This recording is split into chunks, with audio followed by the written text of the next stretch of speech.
بسم اللہ الرحمن الرحیم۔ حدیث نمبر 36۔ المؤمنون كرجل واحد ان اشتكى عينه اشتكى كله وان اشتكى رأسه اشتكى كله۔ سب سے پہلا لفظ ہے المؤمنون، یہ جمع ہے مؤمن، اس میں فاعل کا صیغہ ہے، ایمان لانے والے۔ آمن یؤمن، ایمان باب فعال سے ہے۔ رجل واحد، واحد رجل کی صفت ہے۔ رجل اس کی جمع آتی ہے رجال، مرد کو کہتے ہیں۔ اشتکا، اشتکا یشتکی اشتکاءً، شکایت ہونا، تکلیف ہونا یا بیمار ہونا۔ اسی طرح شکا یشکو نصر ینصر سے اس کا معنی ہے شکایت کرنا، اور اشکا یشکی اشکا باب افعال سے اس کا معنی آتا ہے شکایت قبول کرنا۔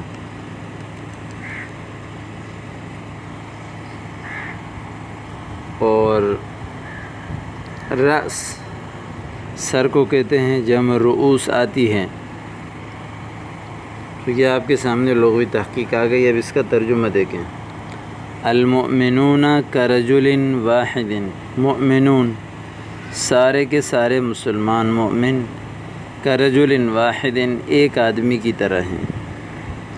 ان اشتکا عینہ، اگر اس کے آنکھ میں تکلیف ہو تو اشتکا کلہ، تو اس کے پورے جسم کو تکلیف ہوتی ہے۔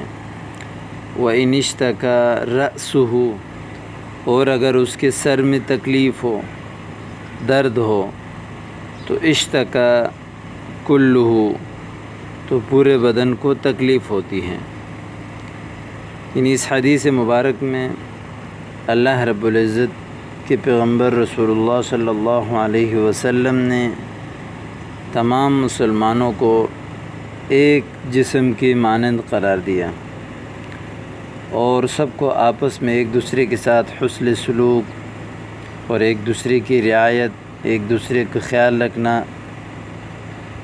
اور اسی طرح اسلام سب سے زیادہ رحم والا، عدالت والا مذہب ہے، کہ ایسا مذہب ہے کہ جس نے اپنی تمام مسلمان برادری کو ایک شخص کی طرح قرار دیا، کہ ان کے درمیان کوئی ذات الگ ہو، قبیلہ الگ ہو، نسل الگ ہو، لیکن وہ مومن ہے تو ایک مرد کی طرح ہے۔ اور مغرب کے کسی مومن کو تکلیف ہو تو مشرق کے مسلمان کو چین اور سکون نہیں ملتا، مشرق کے کسی مسلمان کو تکلیف ہو تو مغرب کے کسی مومن کو چین اور سکون نہیں ملتا۔ جس طرح کہ ایک انسان کے عضو میں کسی عضو کو، کسی جز کو تکلیف ہوتی ہے تو پورا کا پورا جسم اس تکلیف میں مبتلا ہوتا ہے اور اس کو محسوس کرتا ہے۔ تو یہی بھی حکم دیا کہ امت میں کسی فرد کو تکلیف ہو تو پوری امت اس کی تکلیف کو سمجھے، محسوس کرے اور اس کو دور کرنے کی کوشش کرے۔ اب اس کی ترکیب دیکھیں۔ المؤمنون مبتدا، کاف حرف جار، رجل واحد موصوف صفت مل کر مجرور، جار اپنے مجرور کے ساتھ مل کر متعلق ہوا، اور یہ متعلق کے ساتھ مل کر جو ہے یہ المؤمنون کی خبر، مبتدا اپنے خبر کے ساتھ مل کر جملہ اسمیہ خبریہ۔ ان حرف شرط، اشتکا فعل، عین مضاف مضاف الیہ مل کر اس کا فاعل، فعل اپنے فاعل کے ساتھ مل کر یہ ہو گیا شرط، اشتکا فعل، کلہ اس کا فاعل، اور یہ فعل اپنے فاعل کے ساتھ مل کر جزا، یہ شرط اپنی جزا سے مل کر یہ جملہ یہ معطوف نالے ہو گئے۔ وہ حرف عطف، ان حرف شرط، اشتکا فعل، رأس مضاف مضاف الیہ مل کر فاعل، فعل اپنے فاعل کے ساتھ مل کر شرط، اشتکا فعل، کلہ مضاف مضاف الیہ مل کر فاعل، فعل اپنے فاعل کے ساتھ مل کر جزا۔ تو یہ شرط جملہ، یہ شرط اور جزا سے مل کر جو ہے یہ معطوف نالے کے لیے معطوف ہوگا۔ اور یہ معطوف علیہ اپنے معطوف سے مل کر یہ جملہ معطوفہ ہو گیا۔ اگلی حدیث ہے السفر قطعة من العذاب يمنع أحدكم نومه وطعامه وشرابه فإذا قضى أحدكم نهمته من وجهه فليعجل إلى أهله یا فلیعجل إلى أهله۔ السفر قطعة من العذاب،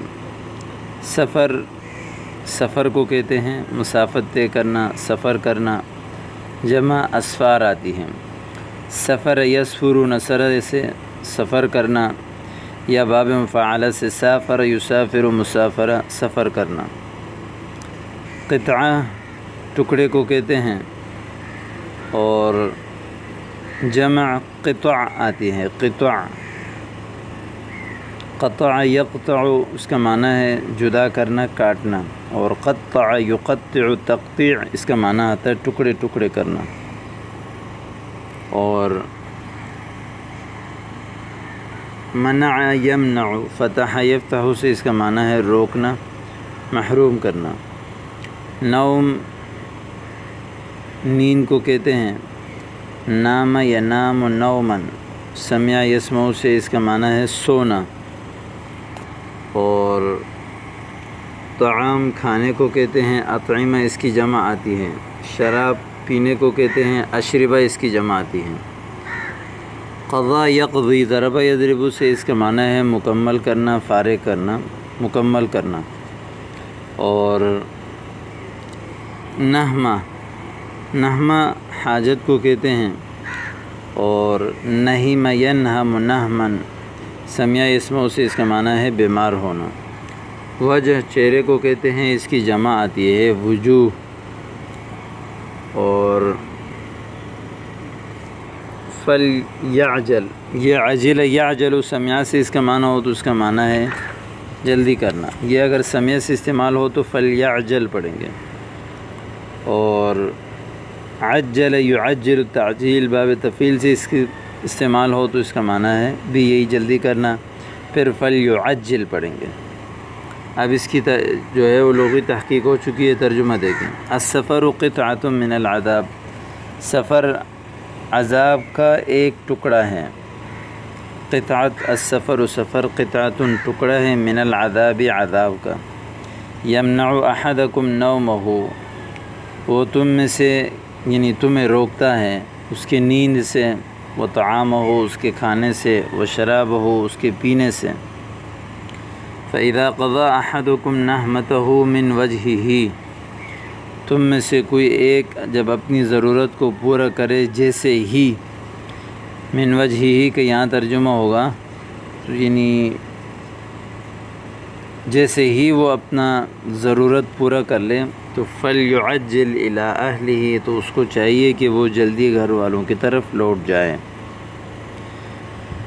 اس حدیث میں سفر کو عذاب کا ٹکڑا قرار دیا گیا ہے، اس لیے کہ سفر میں انسان بہت ساری چیزیں نہیں کر سکتا جو اپنے گھر میں بیٹھ کے کر سکتا ہے۔ اپنے مرضی سے سونا، بیٹھنا، جاگنا، اٹھنا، کھانا، پینا، ملنا، نمازیں وغیرہ، تو یہ بہت ساری چیزیں ہیں جو سفر میں انسان اپنی مرضی سے نہیں کر سکتا۔ تو اس لیے شرعاً سفر بغیر ضرورت کے سفر جو ہے یہ قابل تعریف نہیں ہے۔ اور فرمایا کہ جب کسی ضرورت کے لیے سفر کرو تو تنہائی میں بھی سفر نہ کرو، 2 یا 3 بندے مل کر سفر کرو۔ اور سفر کے بعد جب آپ کی ضرورت پوری ہو جائے اور آپ کا مقصد حاصل ہو جائے تو پھر اپنے اہل و عیال کی طرف جلد از جلد لوٹ جاؤ۔ السفر، اب یہاں اس کی ترکیب کر رہے ہیں ہم۔ السفر قطعۃ من العذاب، السفر مبتدا، قطعۃ موصوف، من العذاب جار مجرور مل کر متعلق ہوا، کائنۃ کا یہ صفت، موصوف اپنے صفت کے ساتھ مل کر السفر کی خبر اول۔ یمنع احدکم نومہ، یمنع فعل ضمیر اس کا فاعل، احد مضاف مضاف الیہ مل کر جو ہے مفعول اول، نوم مضاف مضاف الیہ مل کر معطوف علیہ، و طعامہ مضاف مضاف الیہ مل کر معطوف علیہ معطوف، و شرابہ مضاف مضاف الیہ مل کر یہ ہو گیا معطوف، اپنے تمام معطوفات وغیرہ جو ہے یہ مل کر جو ہے یہ بن گئے یمنع فعل کی مفعول ثانی۔ یمنع فعل اپنے فاعل اور دونوں مفعول کے ساتھ مل کر یہ ہو گیا السفر کی خبر ثانی۔ السفر و مبتدا اپنے دونوں خبروں کے ساتھ مل کر یہ ہو گیا جملہ اسمیہ خبریہ۔ آگے اذا شرط قضا فعل احدکم مضاف ضابطے مل کر فاعل، نحمتہ مضاف ضابطے مل کر مفعول، من وجہہ یہ ہو گیا قضا کے متعلق۔ قضا فعل اپنے فاعل مفعول اور متعلق کے ساتھ مل کر یہ شرط فا جزائیہ اور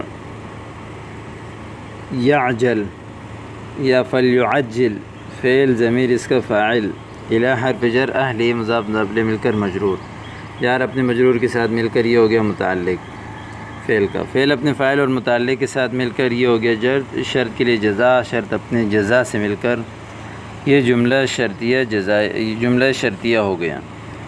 تو یہ ہمارے جو پہلا مضمون تھا وہ الحمدللہ اپنے اختتام کو پہنچ چکا ہے۔ جملے اسمیہ والے احادیث آپ کے سامنے تفصیل سے بیان ہو گئے۔ امید کرتا ہوں کہ آپ کو سمجھ آ گیا ہوگا۔